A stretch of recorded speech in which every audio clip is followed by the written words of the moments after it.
Bueno. Yo creo que ahora sí. Buenas tardes nuevamente, estimados y estimadas participantes de esta página web, de esta actividad. Vamos a hablar hoy de crianza positiva y TEA.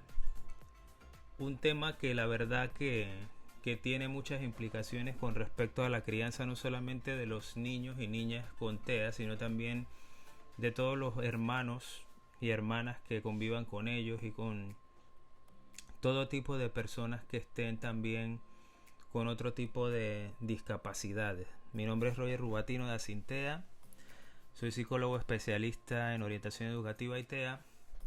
Y antes de empezar propiamente este tema, porque hace un momento por temas técnicos parece que nos habíamos quedado sin audio, quería responder una pregunta que me pareció bastante interesante, como solemos hacer siempre que hacemos estos pequeños eventos, que nos van dejando en nuestras redes sociales. Recordad que podéis contactar con nosotros a través del 605-287012, a través de WhatsApp, a través de mensaje directo por Instagram a Cintea 2020, y que también podéis contactar con nosotros a través de nuestra página web administración@acintea.org, o bien a través de esta misma página de Facebook.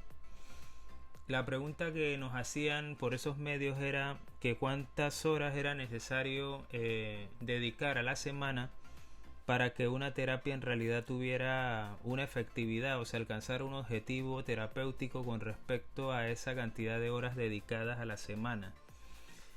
Y la verdad que la pregunta es buena, la respuesta es compleja porque no hay una sola respuesta a una pregunta así.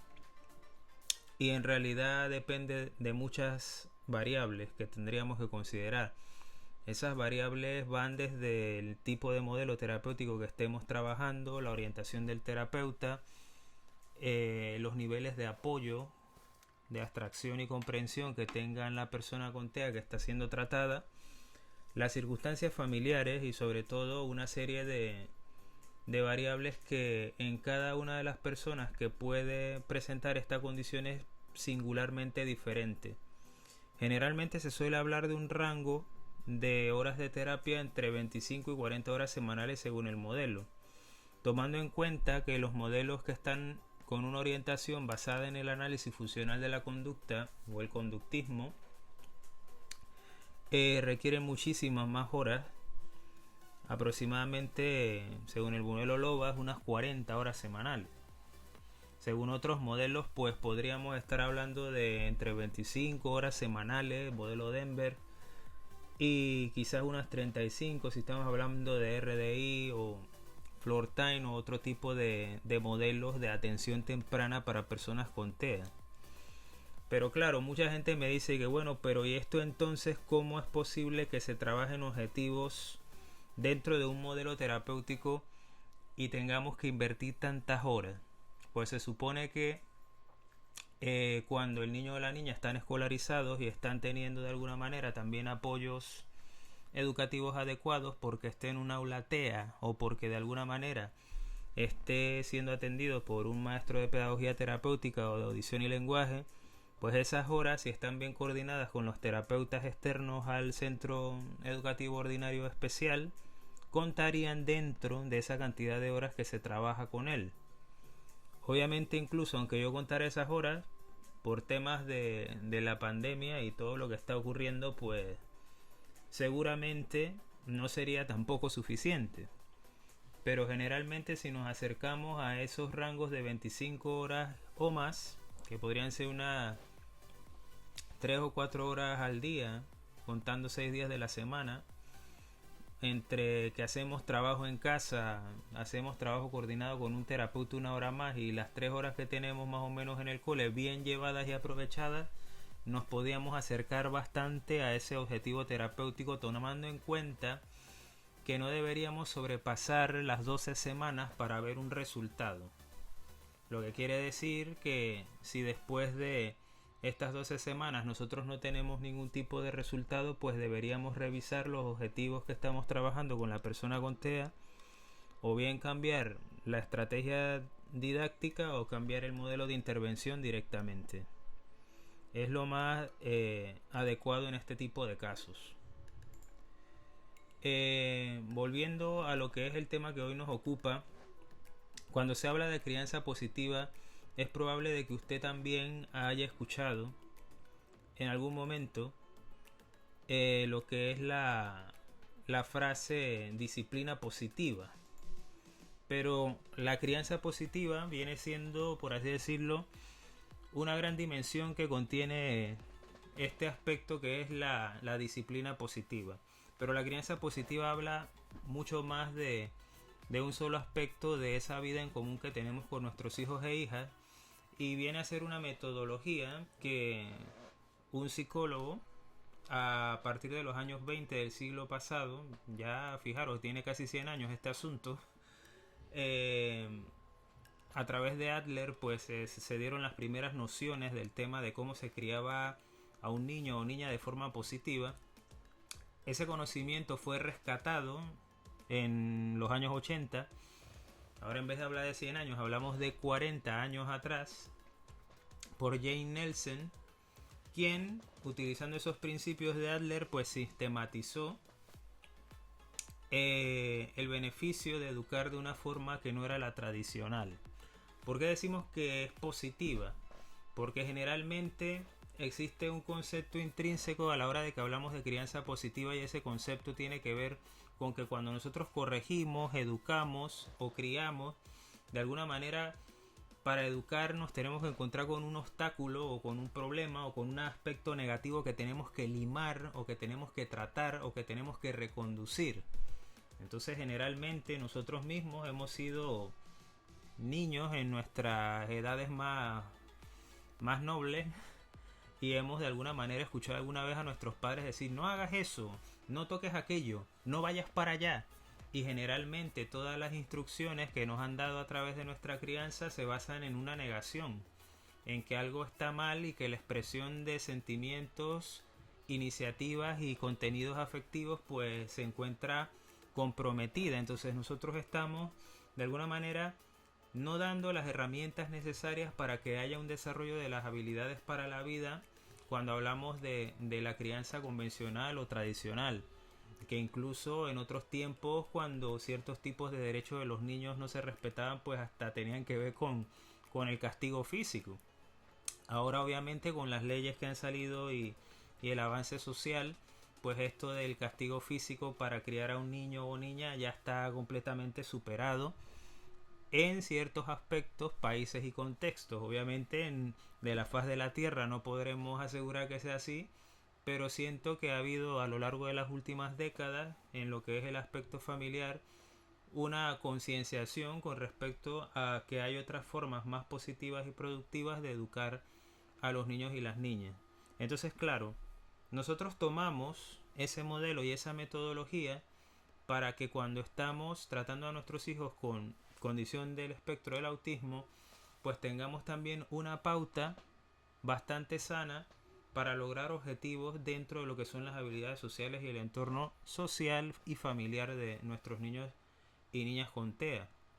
¿Por qué? Porque estos principios también son extrapolables o se pueden utilizar adaptándolos adecuadamente a niños con la condición del espectro del autismo como a niños que no tengan esa condición. Seguimos.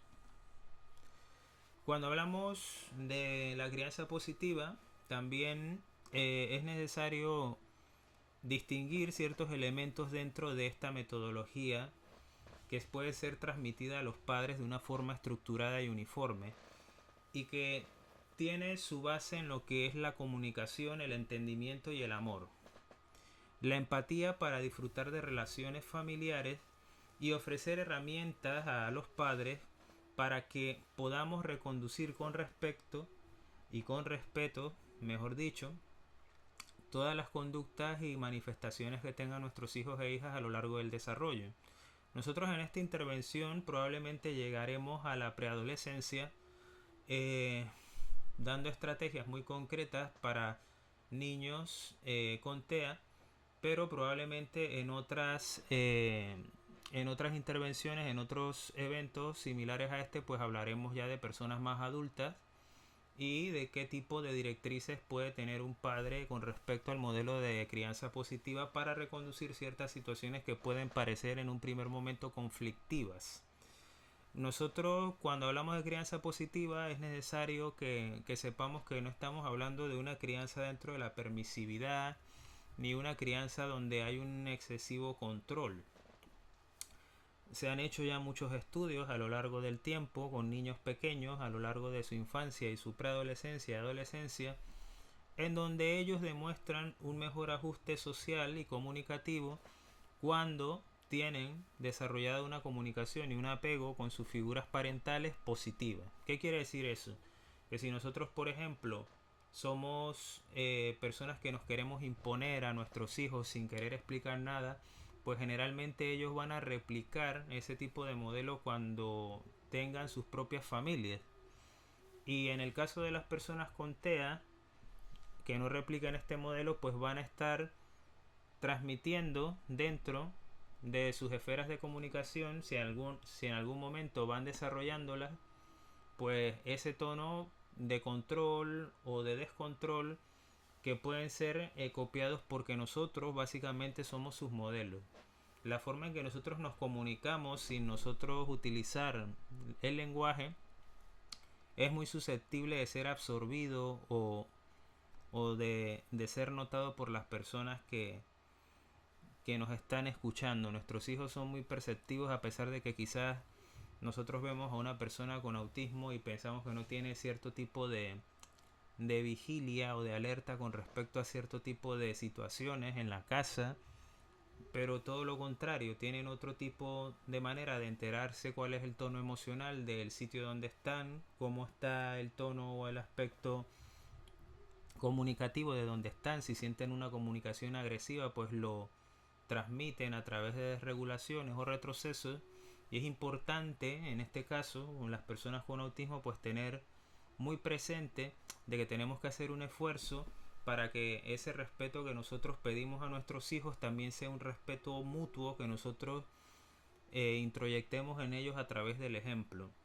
Y esto puede sonar muy fácil, pero es muy difícil hacerlo, porque generalmente cuando uno de nuestros hijos ha cometido, por así decirlo, una falta, un error o, o nos encontramos que ha roto algo o que ha fallado en algún tipo de objetivo, ya sea académico o con otra persona, no se ha comportado como lo que se espera, pues generalmente nosotros no solemos hacer un alto, no gestionamos las emociones de la manera más adecuada y generalmente ese enfado a través de una negativa muy fuerte es lo que ellos reciben.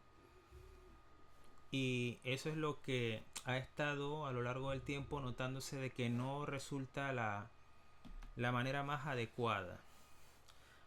Generalmente hacia los años 80 y seguido a esto se estudiaron mucho y se difundieron los 5 llamados criterios de Jens Nielsen sobre la crianza positiva. 5 criterios que yo iré revisando lo más brevemente posible, en donde se habla de que uno tiene que ser amable y firme al mismo tiempo, y hay muchas personas que me dicen, pero bueno, ¿yo cómo puedo hacer que mis hijos me respeten al mismo tiempo de que yo soy amable? ¿O cómo puede ser posible que yo les pueda decir o les pueda corregir sin tener que regañarles, subirles la voz? Porque precisamente nosotros cuando hacemos ese tipo de crianza correctiva no hemos trabajado esos contenidos emocionales y no hemos hecho un alto, no hemos respirado y entonces ponemos por ejemplo la corrección, sino que nos vamos emocionalmente con todo este cúmulo de sentimientos hacia nuestros hijos. Entonces ellos reciben ese impacto y aunque razonablemente sepan que lo que nosotros estamos transmitiéndoles es verdad, pues de alguna forma encuentran resistencia a ello y no lo llegan a aprender de una forma profunda que podría ser mejor cuando nosotros hablamos amablemente y con respeto, porque obviamente si usted en un momento de un pronto pues ve que su hijo después de haberle dicho 5 veces algo no le hace caso, pues usted lo natural es que entre en un estado de enfado, de disgusto. Entonces primero nosotros como padres y madres debemos controlar esa emoción, Y una vez que estemos tranquilos, pues entonces explicar siempre las razones con amabilidad y respeto del por qué esa conducta que se ha realizado por parte de ellos no es la más adecuada, por qué hay que corregir, por qué hay que pedir perdón y por qué hay que comunicarse de una forma más proactiva. Cuando esto se comunica, nosotros, por ejemplo, también, y es el segundo de los criterios, debemos hacerlo siempre dirigiéndonos a nuestros hijos con la proyección de importancia que ellos se merecen. ¿Qué quiere decir esto de la proyección de importancia? Pues que los niños y niñas, y también los niños con TEA, requieren sentirse que ellos son capaces, incluso cuando se equivocan, cuando cometen un error, pues intentar transmitir esa seguridad a través de la sensación de que ellos, a pesar de que han cometido una falta o no han alcanzado cierto objetivo, pues son capaces para poder lograrlo. Se ha hecho un seguimiento a los estudios que tienen que ver con la crianza positiva y se ha notado de que a lo largo del tiempo suele tener mejores resultados en lo que es el ajuste social y comunicativo, como lo decíamos antes, de las personas que aquella que no lo es. Porque generalmente una crianza que sea muy restrictiva, muy punitiva, muy castigadora, pues lo que crea son individuos que muchas veces llegan a albergar resentimientos importantes y que de alguna forma pues los vuelcan en la manera en que se comportan con otras personas, sobre todo cuando tienen posiciones de autoridad. Pero bueno, esto es hablar un poco más de situaciones un poco más complejas. En el caso de las personas con TEA, el sometimiento de cierto tipo de normas de crianza que no son las positivas, pues lo que produce es una serie de retraimientos, una serie de distanciamientos, de alejamientos, de retrocesos, como hemos dicho, y sobre todo una expresión de los afectos bastante alterada con respecto a la agresividad. Algunos llegan a ser agresivos porque se comunican de esa manera o llegan de alguna manera a solamente ser sensibles a gritos o un tipo de comunicación que no es la más sana. Se supone que la autonomía dentro de lo que son los criterios de la crianza positiva viene de la mano de las enseñanzas para la vida. Una de esas enseñanzas son las habilidades sociales, las habilidades de comunicación, las habilidades para poder gestionar las emociones. Y a pesar de que en el caso de las personas con autismo se trabaja de una forma muy directa y bastante lógica, también se puede trabajar utilizando el día a día como oportunidades de comunicación y de aprendizaje.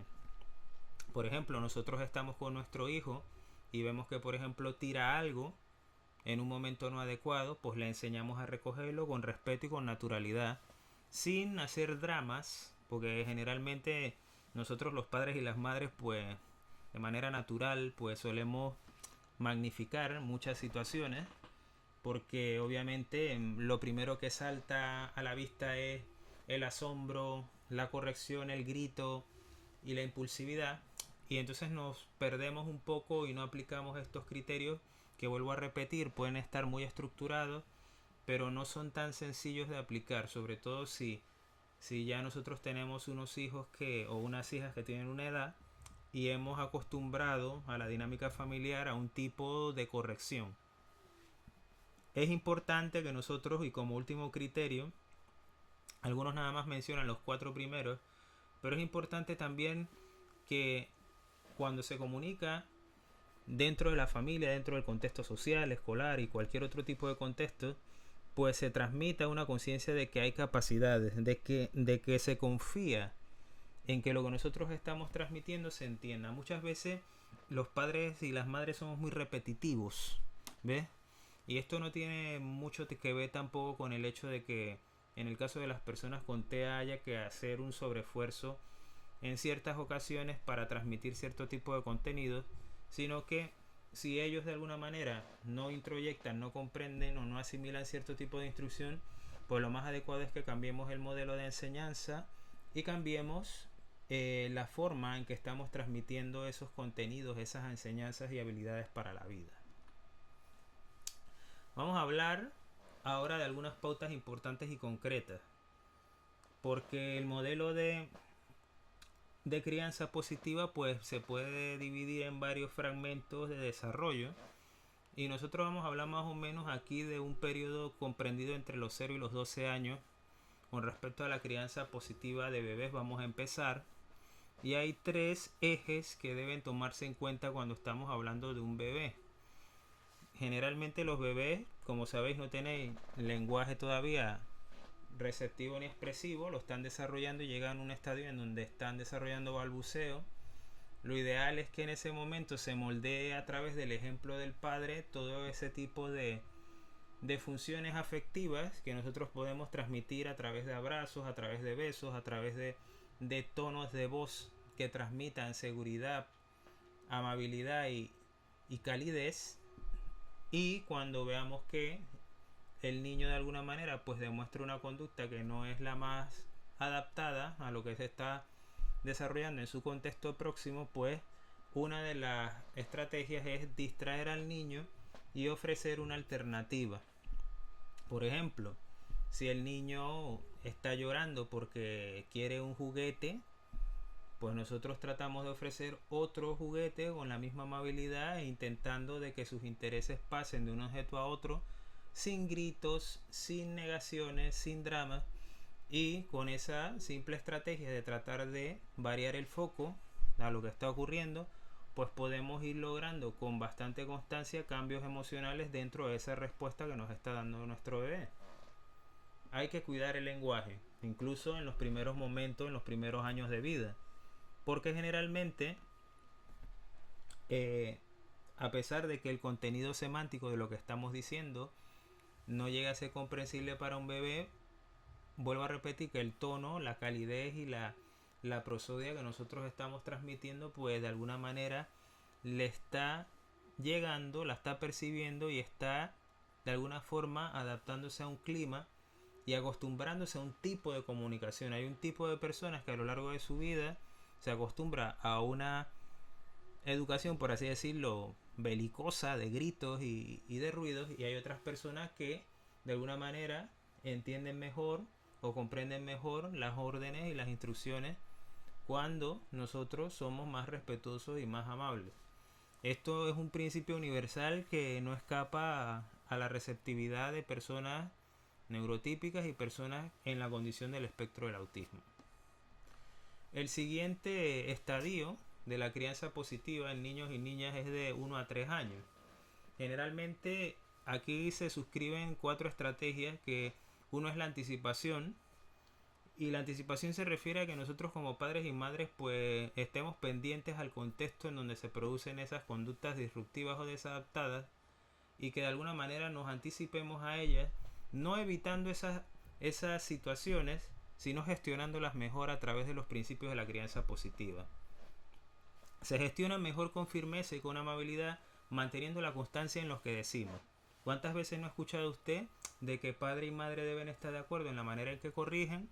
Porque si no, el niño generalmente percibe una inconsistencia y no hace caso ni a uno ni a otro, y al final no estamos transmitiendo lo que queremos que él aprenda, esos valores de puntualidad, por ejemplo, esos valores de respeto, esos valores de orden. ¿Por qué? Porque cuantos de nosotros no hemos escuchado alguna vez que el padre es el más consentidor o el más permisivo y la madre es la más restrictiva y viceversa? ¿O cuántas veces no hemos escuchado, no, mira, pídele permiso a tu madre porque tu padre seguro que no te deja salir ni a la esquina? Pues eso, si no tenemos dentro de la anticipación firmeza y coordinación dentro del discurso familiar, pues obviamente eso no va a ayudar en nada a que los niños y niñas, tanto neurotípicos como con TEA, pues perciban que hay una congruencia dentro de lo que son las normas y las reglas de casa. Y es obviamente, si no tenemos ese control dentro de nuestro ambiente familiar más próximo, el ambiente social no va a notar esos avances con respecto a la práctica y exteriorización de esos valores. Obviamente nos vamos a encontrar con pataletas, con berrinches, que no son pataletas y berrinches. En este caso no voy a estar hablando de estallidos sensoriales o todo este tipo de dinámicas que las personas y los niños y niñas con TEA pueden presentar en ciertos momentos por otro tipo de circunstancias. Estamos hablando ya de temas ya un poco conductuales con respecto a una conducta ya manifiesta, porque se hace necesario recordar de que los niños y niñas con TEA siguen siendo niños y tienen sus conductas de niños, sus conductas inmaduras, sus conductas desadaptadas.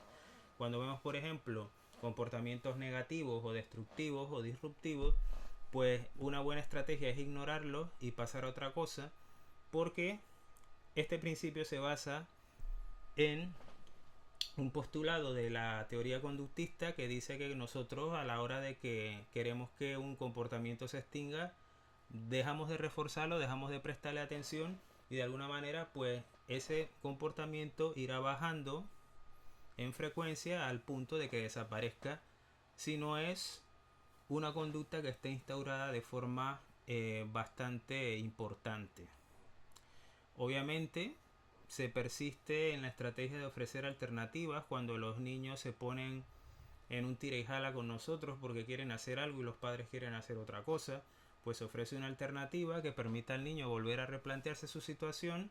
Nos salimos del tempo emocional, mantenemos la firmeza, la anticipación y el respeto y podemos lograr campear o superar esa situación de la mejor forma, sin necesidad de gritos, sin necesidad de malas palabras, sin necesidad de alterarnos nosotros mismos, porque a qué padre en algún momento no ha perdido los nervios y se ha sentido de que ni ha resultado la corrección ni ha resultado el rapapolvo para nada y estamos, por así decirlo, nosotros mismos sufriendo emocionalmente un desajuste.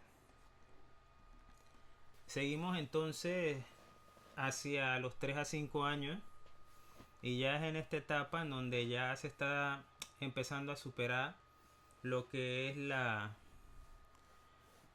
escuela infantil, por así decirlo. Ya el niño tiene contacto social, ya tiene otro tipo de relaciones que superan el contexto familiar y se nota que se va tomando un tono emocional para dirigirse hacia las personas. Hay personas con TEA que tienen lenguaje expresivo y ese tono emocional modelado por los padres, que son aquellos que se comunican más con él a través del entorno familiar, lo van a reproducir en el entorno escolar y social. ¿Esto qué quiere decir? Que si en su casa las relaciones y las comunicaciones son altamente hostiles o son de alguna forma distantes porque se habla poco y hay pocas manifestaciones de afecto, pues lo más probable es que el niño reproduzca esto en otro tipo de contexto. No podemos esperar que un niño sea comunicativo si los padres, por ejemplo, no hablan entre sí o si los hermanos no hablan entre sí. No podemos esperar que una niña, incluso con TEA, tenga una expresividad si no se inculcan esos momentos para hablar, o cuando esos momentos para hablar estamos tratando de llevarlos a buen puerto, estamos con la tele encendida, estamos con el tablet, estamos con el móvil, estamos con el celular, estamos en lo que no debemos estar. Esa misma comunicación y esos modelos de acercarse a otras personas, incluso aunque usted no lo diga explícitamente, lo vamos a estar transmitiendo a ese otro contexto. Y lo que propone la crianza positiva en niños de 3 a 5 años es precisamente que asignemos dentro de esos entornos de comunicación responsabilidades, de manera de que los niños con esa responsabilidad puedan darse cuenta de que sus actos tienen una consecuencia tanto positiva o negativa. Esas oportunidades que nosotros vamos a ofrecer a nuestros hijos por medio de las responsabilidades le harán ahorrarse usted explicaciones reiteradas, porque no estará usted como un disco rayado diciendo: mira, Juan, te dije que estudiaras, que ibas a suspender. Mira, Juan, te dije que estudiaras, que ibas a suspender. Mira, Juan, te dije que estudiaras, que ibas a suspender. Nos ahorramos esas explicaciones que no tienen ningún efecto dentro de la pedagogía y de la comprensión del niño y de la niña, y que lo que van a lograr es una conducta contraria a lo que estamos buscando, y sobre todo no van a permitir que él mismo, con las consecuencias de sus actos, cuando vea el suspenso o cuando ocurra lo que usted le ha explicado en primera instancia, pues se dé cuenta de que en realidad aquello que usted adelantaba es lo que está ocurriendo por efecto de la responsabilidad que él tenía con respecto a un hecho, a hacer una tarea, a hacer una asignación, a comunicarse con alguien, a ser respetuoso. Y esa forma de actuar nos permitirá evitar discusiones estériles, porque ya a los 3 a 5 años pues ya el niño va desarrollando su identidad, su autoafirmación, y de alguna manera pues en cierto tipo de directrices que le demos o cierto tipo de enseñanzas pues intentará contraponerse a lo que nosotros tratamos de transmitirle. Vamos a utilizar otro tipo de recursos, no necesariamente tiene que ser la perorata de todos los días, en donde usted va cantando todo lo que está pasando y lo que no debe ser, sino que podemos utilizar historias, podemos utilizar películas, podemos utilizar personajes relacionados con la temática de aquello que queremos transmitir, y es más probable que reflejado en ese modelo nosotros podamos transmitir un valor. ¿Cómo se hacen todas estas cosas con las personas con TEA? Es importante inculcar la autonomía en las personas con TEA, porque es verdad que nosotros solemos trabajar mucho áreas curriculares, áreas del lenguaje, pero el área social, en donde nosotros también tenemos que demostrar como individuos nuestros valores a un conjunto social, es importante que también se trabaje, porque entendemos de que trabajamos por la inclusión y que esas personas, para incluirse, tienen que responder a esas demandas sociales de una forma ajustada. ¿Y cómo se responden esas demandas sociales? Pues mostrando una comunicación dentro de la medida de lo posible que sea una comunicación positiva, que sea una comunicación asertiva. Incluso si alguno de ellos se comunica a través de sistemas alternativos y aumentativos de comunicación, pues que a través de esos sistemas y de la comunicación que pueda tener, eso que diga, aprenda y transmita sean cosas constructivas. De los 3 a 5 años pasamos a la siguiente franja, que es la que va de 6 a 12 años. Ya en plan casi terminando la escuela primaria. Generalmente nosotros cuando corregimos a un niño que tiene esta edad, pues lo hacemos ya perdiendo cierto tipo de formas, pretendiendo de alguna manera, inconsciente o no, de que ya el niño es como un adulto en miniatura. Entonces nosotros tenemos que comprender que todavía el psiquismo social de los niños y niñas de 6 a 12 años, incluso de las personas con TEA dentro de esa condición o dentro de esa edad, mantiene todavía un nivel de inmadurez que nosotros tenemos que respetar. Otra de las cosas necesarias que hay que conservar dentro de todos estos principios y estrategias de la crianza positiva es el respeto por los tiempos del desarrollo. Y no solamente hablamos de tiempos del desarrollo donde se aprende a hablar, o donde se aprende a controlar esfínteres, o donde se aprende a caminar, sino que hablamos de tiempos del desarrollo en donde los niños y niñas aprenden a relacionarse de alguna manera. Las personas con autismo a lo largo de su desarrollo vital aprenden de una forma u otra a relacionarse de una manera, con apoyos, con estrategias conductuales y adaptando los apoyos al contexto en donde tienen su desarrollo vital. Si nosotros transmitimos a nuestros niños y niñas con o sin circunstancias de trastorno del espectro del autismo que ellos tienen privilegios que pueden ser retirados si no cumplimos con cierto tipo de valores, pues lo hacemos de una forma más tranquila, más asertiva, a que si nosotros castigamos de otra forma. Generalmente dentro de la teoría conductual hay varios tipos de castigo. Está el castigo positivo y el castigo negativo. Generalmente el castigo positivo se da una consecuencia negativa directamente cuando se da o aparece una conducta que es disruptiva o es indeseable. Y en el castigo negativo lo que ocurre es que algo desaparece. Entonces nosotros vamos a utilizar esa descripción de privilegios para que el niño de alguna manera pueda comprender la autoridad que nosotros tenemos de una forma positiva. Vamos a hacerlo con un ejemplo, quizás queda más claro. Imaginaros que nuestro hijo pues se fue a la escuela y se olvidó de un cuaderno o de un material. Pues nosotros lo que haríamos es lo siguiente: pues mira, Manuel, Se te ha olvidado la tarea. Recuerda que tú aquí en casa lo tienes todo. Tienes tiempo para jugar, tienes tiempo para la tele, tienes tiempo para la bici, tienes tiempo para la play. Y todas estas cosas que nosotros con mucho esfuerzo te damos, pues vienen también aparejadas con la responsabilidad de que estés pendiente de tus asignaciones en la escuela, de tus tareas, de los exámenes, de estudiar. Entonces, si nosotros no vemos que tú respondes a esto, pues vamos a tener que ir retirando estos privilegios. Y eso, dentro de lo positivo, dentro de la firmeza y dentro de la amabilidad, producirá mejores efectos a que si yo cojo al niño, lo zarandeo y le doy 3 4 voces. Cuando hablamos de esto, hablamos también a la enseñanza en el análisis de situaciones. A la enseñanza que nosotros hacemos apoyando a nuestros hijos a reconocer las cosas que ocurrirían si actuamos de tal o cual forma. No solamente en el plano escolar, sino también en las relaciones. Si nosotros somos esquivos, es muy probable que la gente también lo sea con nosotros. Si nosotros somos amables, es probable que la gente también nos responda con amabilidad. Dentro de un análisis situacional, nosotros podemos transmitir a nuestros hijos que hay confianza en el hecho de que las relaciones nos promueven un ambiente de crianza y de desarrollo personal e individual mucho más ameno y llevadero que aquel en donde las comunicaciones están rotas.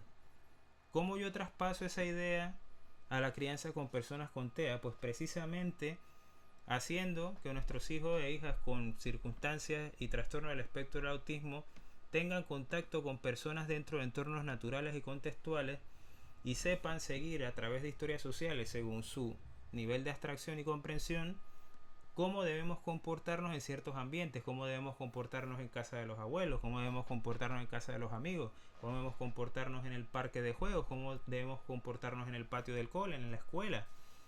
Y todos estos contextos van a estar todos coordinados con los mismos principios que nosotros hemos estado explicando hasta el momento. Obviamente, tenemos que entender y transmitir que a lo largo de toda nuestra vida estaremos en contacto con relaciones que implican esfuerzo y recompensa. Dentro de la crianza positiva, siempre nosotros vamos a transmitir a nuestros hijos que hay una relación entre la dedicación y lo que se obtiene de esa dedicación. Obviamente la recompensa no es solamente material, puede ser temporal, puede ser afectiva, puede ser emocional, pero aquel que invierte trabajo en unos estudios obtiene un buen resultado en los exámenes. Aquel que invierte en una empresa, una pasión, una vocación, obtiene un triunfo o un éxito. Vamos a intentar transmitir esto con ejemplos que no solamente tienen que estar circunscritos a que nosotros hablemos. Podemos, como vuelvo a repetir, utilizar muchos recursos y al mismo tiempo, como puede parecer también un poco contradictorio, vamos a permitir que esas responsabilidades que nosotros hemos estado dando a los niños desde los 5 años las lleven hasta su punto final, y si en algún momento se equivocan, porque todos tienen derecho a equivocarse y aprender de esa equivocación, pues que de alguna manera permitamos la frustración de no alcanzar algo y que esa misma frustración, porque el mundo está lleno de frustraciones y de hechos que no son justos, pues nos ayuden a forjarnos o a forjar a ellos el hábito de poder superarse y superar las dificultades. Cuando hablamos con niños con TEA, pues intentar una y otra vez, por los modelos y los métodos terapéuticos adecuados, pues el alcance de un objetivo, siempre teniendo confianza y transmitiendo esa confianza a nuestros hijos, que ellos van a ser capaces de lograr a mediano plazo o a largo plazo aquello que estamos trabajando. Ahora bien, en el tema de la crianza positiva, hay muchas aristas, hay muchas más áreas que se podrían mencionar, sobre todo a partir de los 12 años ya estaríamos hablando de personas, niños o niñas que ya dejarían de serlo y pasarían a ser adolescentes. Algunos en la literatura científica pues los establecen hasta los 18 años, que es la edad legal en donde se supera ya y se llega a la adultez temprana, o bien hasta los 21 años dependiendo del contexto social o el país donde estemos.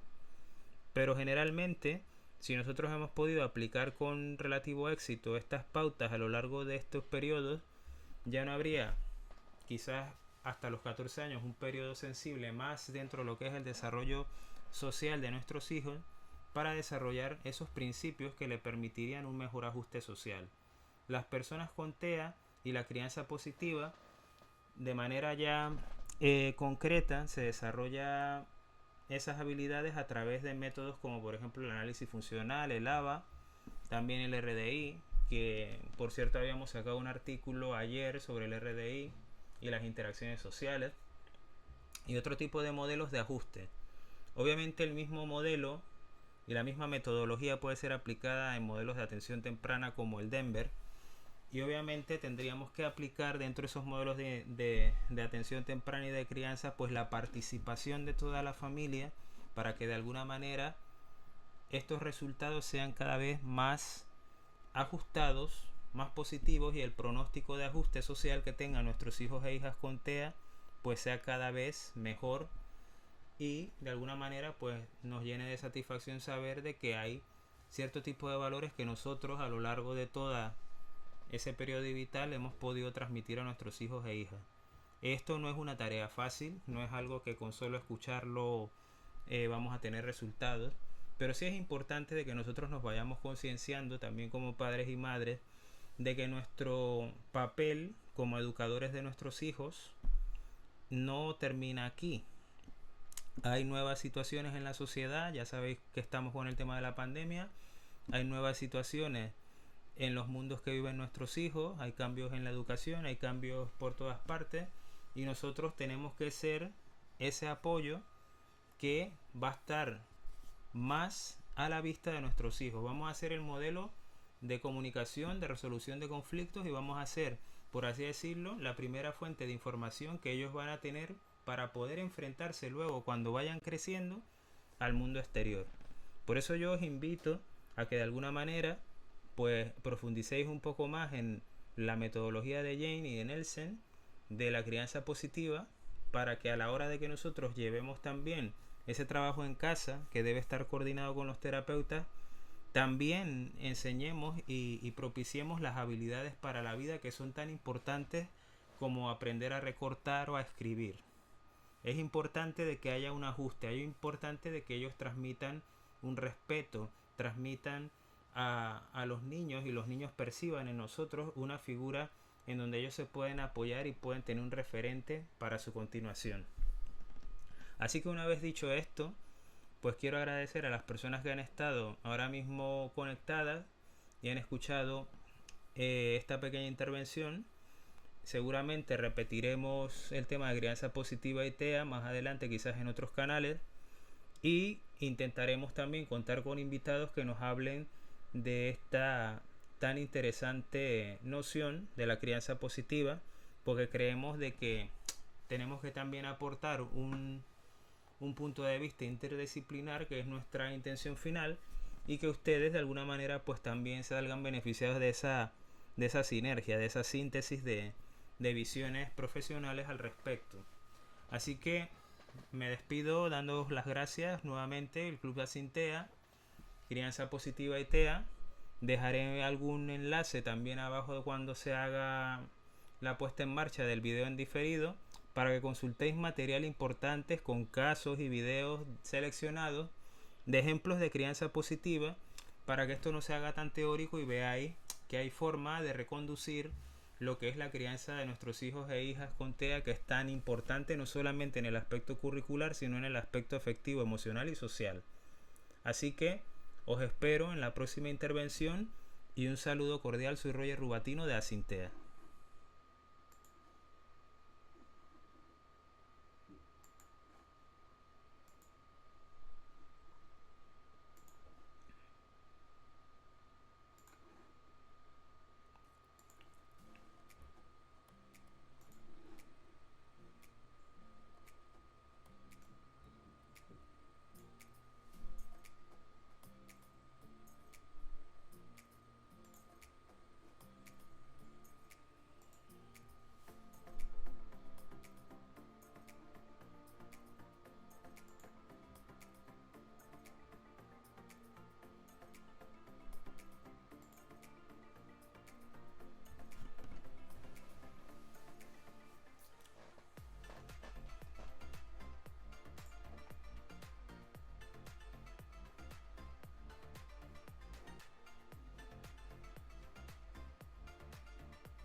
Ya no sé qué hacer con usted. Hija, yo creo que sería conveniente que... Elegimos la familia en que nos toca vivir.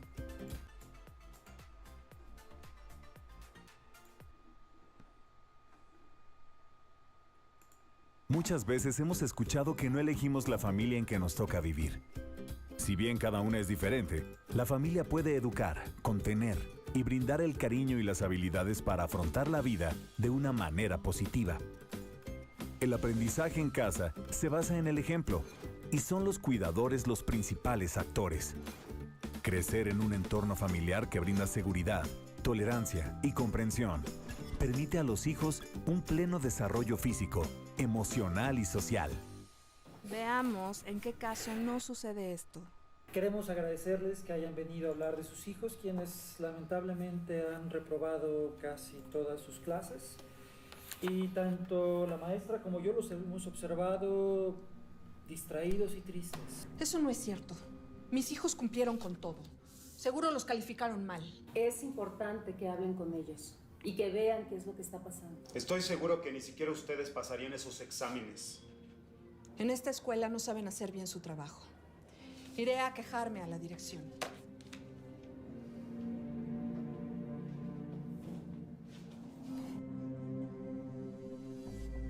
Cuando nos dejamos llevar por nuestras emociones, podemos reaccionar de manera inadecuada a las situaciones. Si aquí están educando a nuestros hijos, con mayor razón voy a ir a quejarme a la dirección. A lo mejor nuestros hijos estuvieron flojeando en estos meses. Ellos sin estudiar mientras nosotros trabajamos todo el día. Me van a oír. ¿Qué les pasa? Es increíble que nos hayan tenido que llamar de la escuela para avisarnos que están reprobando. Son unos inconscientes. ¿No se dan cuenta del esfuerzo que hacemos para que puedan ir a la escuela? Es obligación. Y la de ustedes estudiar. Y olvídense de perder el tiempo con sus amigos. Desde hoy, nada de celular, ni de televisión. Mamá, ¿por qué? Me tienen harta. Ya no sé qué hacer con usted. Hija, yo creo que sería conveniente que... Mamá, mejor tú no digas nada, por favor.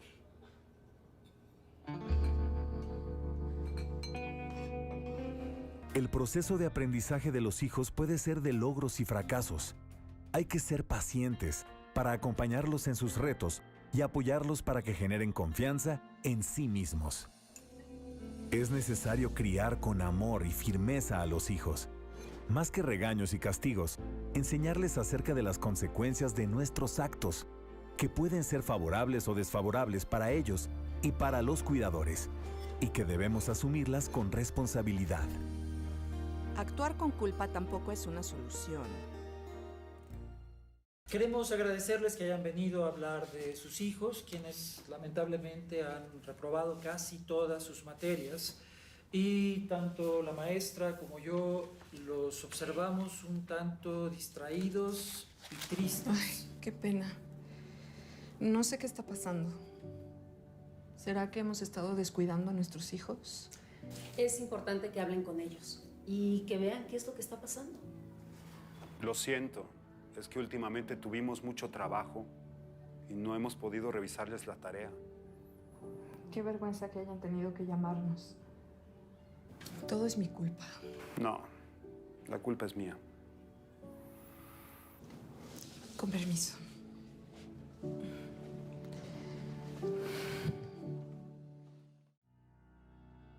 ¿Estaré consintiendo a los demás? Me estoy equivocando en su educación. Todos pensarán que no sé cuidarlos. Por mi culpa reprobaron. Es mi culpa y no sé qué hacer. Si nos sentimos culpables y no nos reconocemos a nosotros mismos, será muy difícil identificar si las actitudes o conductas de nuestros hijos han sido motivadas por las nuestras, si son características normales de su desarrollo o si están siendo influenciadas por alguna situación. Es necesario pensar y asumir lo que hay que mejorar o cambiar, porque a partir de identificarlo, se reconoce el origen y las alternativas de solución. A ver, hijos, no sabemos qué les pasa. Sus resultados en la escuela están muy mal. ¿En qué hemos fallado? No sé, pa. Díganos qué necesitan para sacar mejores calificaciones. Dejarse llevar por sentimientos de culpa y chantaje no permite resolver adecuadamente los conflictos. Es importante saber escuchar y que cada quien asuma su responsabilidad. ¿Y qué pasaría si nuestra actitud fuera diferente? Queremos agradecer que hayan venido a hablar de sus hijos, quienes lamentablemente han reprobado casi todas sus materias. Y tanto la maestra como yo observamos que están un tanto distraídos y tristes. Quisiéramos analizar qué es lo que está pasando y ver cuál es el problema. Es importante que hablen con ellos y que vean qué es lo que está pasando. No entiendo por qué están tristes. Tenemos que hablarlo entre nosotros primero. Sí, llegando a la casa hablamos con ellos. Gracias. Para que las relaciones familiares y los resultados de la educación mejoren, es necesario escucharlos y establecer reglas justas, claras y coherentes para todos. Algo les está pasando. Tenemos que platicar con ellos para saber qué les pasa. Seguro tiene solución. Cuando platiquemos sabremos cuál es el problema y decidiremos qué hacer. Qué bueno que nos dimos cuenta que podemos hacer algo. El diálogo en casa es indispensable porque crea relaciones de confianza y respeto. Nos hace falta compartir más tiempo en familia y enterarnos de cómo fue nuestro día. Además, tendríamos que revisar obligaciones de cada quien. La verdad sí me gustaría convivir más con ustedes. Ustedes lo dicen. Hay que hablar más y mandar menos mensajes. Hacemos más tiempo juntos. La crianza positiva permite que en la familia se desarrollen valores, fortalezas, actitudes y capacidades para vivir armónicamente y de manera saludable. Es en ella donde los hijos aprenden a escuchar y ser escuchados, a respetar reglas y límites, a prevenir riesgos y a solucionar conflictos sin violencia.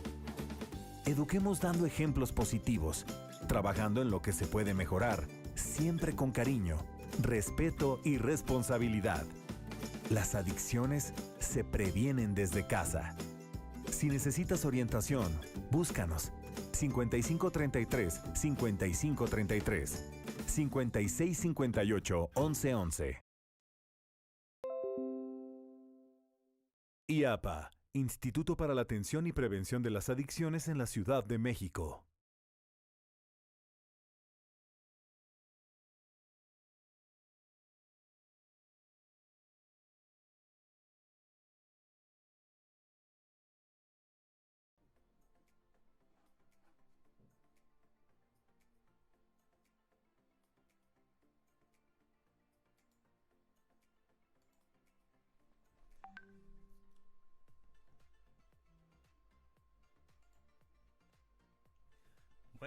Bueno. Yo creo que ahora sí. Buenas tardes nuevamente, estimados y estimadas participantes de esta página web, de esta actividad. Vamos a hablar hoy de crianza positiva y TEA.